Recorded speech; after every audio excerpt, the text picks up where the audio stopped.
Mr. Speaker, good afternoon, and to all honourable members. The Economic Expansion Incentive Act, which was introduced by the government in recent years, was meant to encourage companies to continue introducing high value-added activities in Singapore.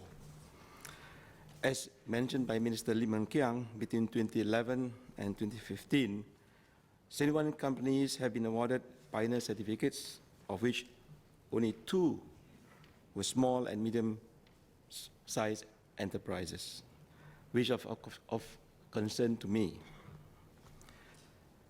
The overarching objective of such incentive scheme was not just to serve as an encouragement to the targeted industries and companies, but also to encourage companies to stay relevant in this fast-changing, knowledge-based and technology-driven economy and being able to provide economic value to Singapore.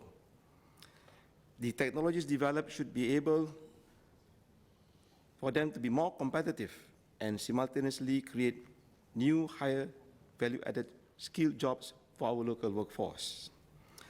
This will in turn enable the workforce to move upstream, thereby creating higher value-add work and increased productivity. This symbiotic relationship between the industry and the government is highly commendable. The proposed 6 amendments to the Economic Expansion Act are reasonable in my opinion. The removal of the prescribed intellectual property, or in short IP, income from the tax incentive scheme for both pioneer service companies and development and expansion companies under Part 3, Section 19A, and Part 3B, Section 19M, are questionable.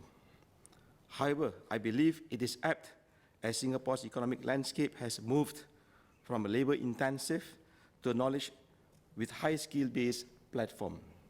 Thus, after many years of investing and working with the industry, it is reasonable to expect that IP should be one of the main activities of the affected companies. Thus, it is also reasonable to consider income from IP as a source of revenue in the current context in Singapore. While this change may be able to be absorbed by larger companies like the pioneer service companies and larger size SMEs, I am very concerned over smaller ones which have not been able to capitalize on the incentive scheme. I believe there are pockets of local SMEs who are stuck in their business activity in the old and traditional way. While they may not be seen as high-tech, but they do serve the need of the larger Singapore labour workforce by providing jobs. Thus, I would like to suggest that the incentive, as previously prescribed, should be extended to the smaller SMEs, and perhaps more should be done to assist them to move up the ladder in implementing technology in their business activities. As an example, I would like to highlight the cleaning industry and a small public works contractor industry. Mr. Speaker, disruptions seems to be a constant parameter in our life. Small SMEs are hardest hit with the constant disruption which is prevailing at smaller intervals. From fintech to augmented reality, smaller SMEs find it harder to cope as they do not have the muscle and capacity to spend in research and development work, less IP work. And when they do, it will be a strain to their business operations.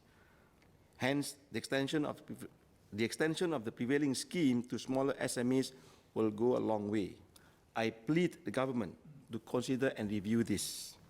With that, Mr. Speaker, notwithstanding the suggestion I made, I support the bill. Thank you.